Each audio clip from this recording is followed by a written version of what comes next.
చిరంజీవి గారిని సభను ఉద్దేశించి మాట్లాడవలసిందిగా రిక్వెస్ట్ చేస్తున్నాము.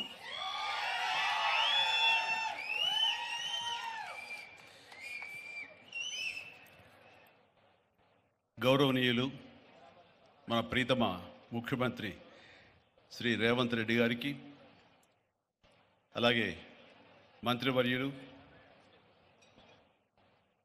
టూరిజం మినిస్టర్ జూపల్లి కృష్ణారావు గారికి, ఇతర శాసనసభ్యులకు, ఎంపీ పార్లమెంట్ సభ్యులకు, మా సీఎం రమేష్ గారికి, ఇతర ఆహ్వానితులకు, నాయకులకు, మీడియా మిత్రులకు, ఇక్కడ విచ్చేసినటువంటి ఆహ్వానితులకు, అలాగే ఇక్కడ పనిచేస్తున్నటువంటి కార్మికులకు, ప్రతి ఒక్కరికి నా హృదయపూర్వక నమస్కారాలు. ఈ ప్లేసు మీ అందరికంటే నాకు ముందు తెలుసు. 2000 సంవత్సరంలో రామ్దేవ్ ఇది ప్రారంభించినప్పుడు ఇక్కడ కొన్ని మొక్కలు పాంప్లెట్ వేసి మా ఇంటికి తీసుకొచ్చి, మీరు ఇల్లు కడుతున్నారు, ఏదైనా ఉపయోగపడుతుందో చూడండి అంటే వెంటనే ఎంత ముచ్చరేసిందంటే, ఎప్పుడో విదేశాలకు వెళ్ళినప్పుడు ఇలాంటి మొక్కలు, ఇలాంటి కళాకృతులు, ఇలాంటి అద్భుతమైనటువంటి సజీవ శిల్పాలు, జీవం ఉన్నటువంటి ఇలాంటివి చూస్తుంటే ఇలాంటివి మనం తీసుకెళ్ళిపోతే బాగున్నాయి, వాడ షిప్లో తీసుకెళ్తే బాగున్నాయి, అంత టెంప్ట్ అయ్యేవాడిని. అలాంటిది ఇక్కడ హైదరాబాదులో ఈ శివారుల్లో ఒకటి లభిస్తుందంటే కనుక చాలా ఆనందంగా ఉంటుంది. రామ్దేవ్ ఫస్ట్ ఆఫ్ ఆల్ నేను కూర్చున్న చోట బయట కనపడకుండా నాకు ఏదైనా ఫెన్సింగ్ లాగా ఉండాలి, అలాంటి గుబురుగా ఉండకూడదు అంటే అక్కడ చక్కగా కొమ్మల్ని ఒక ఫెన్సింగ్ లాగా అల్లి పైన మాత్రం గ్రీన్ ఉండేలాగా పెద్ద స్క్రీన్ చేశాడు. అది ఇప్పుడు చూస్తుంటే కనుక ఎంత బాగుంటుందంటే బయట నుంచి చూసేవాళ్ళకి నేను జైల్లో ఉన్నట్టు ఉంటుంది, అన్ని కటకటాల్లాగా ఉంటుంది. అది అద్భుతమైన కళాఖండంగా నేను ఫీల్ అవుతుంటాను. అట్లాగే చాలా అద్భుతమైన చెట్లు కొన్ని మా ఇంట్లోనే పెట్టుకున్నాను. ఇవి ఎప్పుడో 2002లో 2003లోనో మా ఇంట్లో పెట్టుకున్నాను. అప్పటి నుంచి నాకు అంత ప్యాషన్. ఆ తర్వాత ప్రతి క్షణం ఈయన ఎదుగుదలను చూస్తూ వచ్చాను.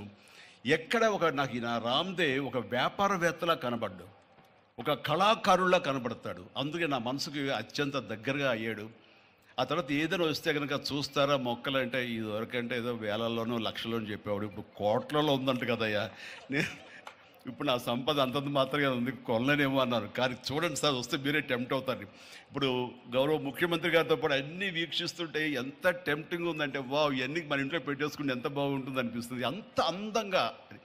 దీనికి కావాల్సిందండి వ్యాపార దృక్పథం కాదు, కళాకారుల హృదయం, కళా హృదయం ఉండాలి.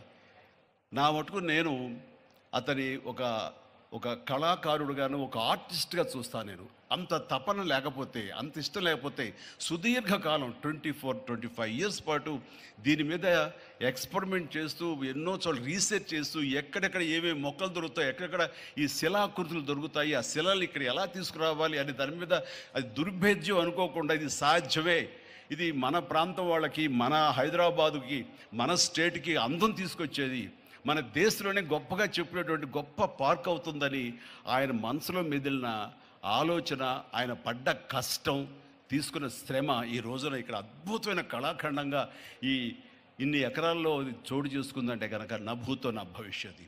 ఎవరైనా సరే అంత డబ్బులుంటే కనుక ఏం వ్యాపారం చేద్దాం, ఇంత స్థలం ఉంది కదా, దీన్ని ఎలా రియల్ ఎస్టేట్ చేద్దాం, దీన్ని ఏదో గవర్నమెంట్ వాళ్ళ మన్నలతో వాళ్ళ పర్మిషన్లతో తీసేసుకుని అక్కడ మనం మల్టీ స్టోరీ పెట్టుకుంటే ఆయన జీవితం కాదు కదా, తరతరాలు కూడా నిలిచిపోతాడు. అలా కాకుండా ఆయన కేవలం ఒక లోపల ప్యాషన్, చిన్నప్పటి నుంచి కాలేజీ రోజులో చదివే దగ్గర నుంచి, ఆర్ట్ కాలేజీలో చదువుతున్న దగ్గర నుంచి కూడా ఆయన మదిలో ఉన్నటువంటి ఆయన బ్రెయిన్ చైల్డ్, అలాంటి దాన్ని ఈ రోజున ఈ రూపం తీసుకొచ్చారంటే ప్రతి క్షణం, ప్రతి కార్నర్ ముఖ్యమంత్రి గారు చూసి ఎంత ముచ్చటపడిపోతున్నారంటే అంత ఇంత కాదు.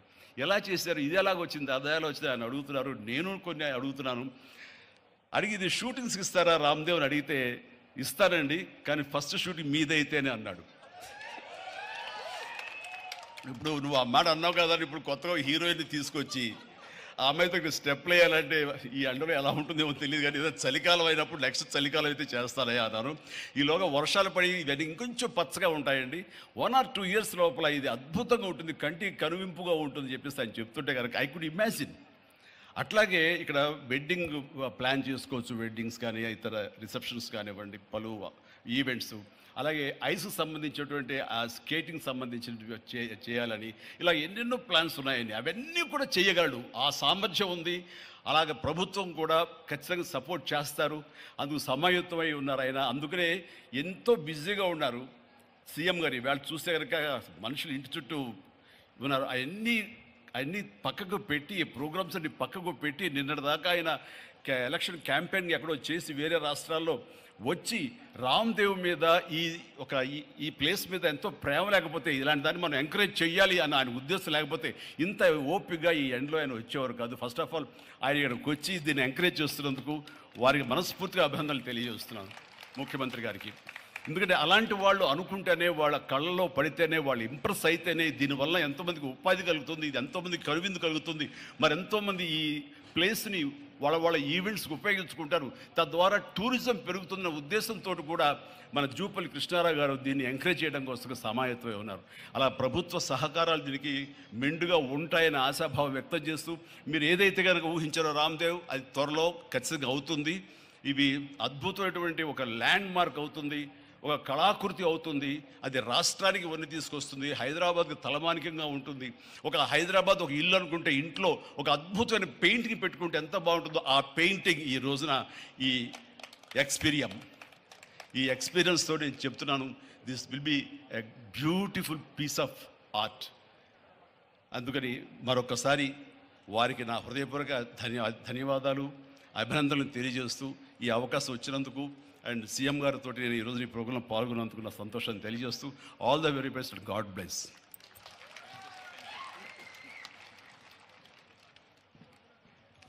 ఎక్స్పీరియంలో చిరంజీవి గారు స్టెప్పులు వేసినటువంటి ఆ సాంగ్ మేము త్వరలోనే చూడాలి అని మనస్ఫూర్తిగా కోరుకుంటూ ఉన్నాము. అండ్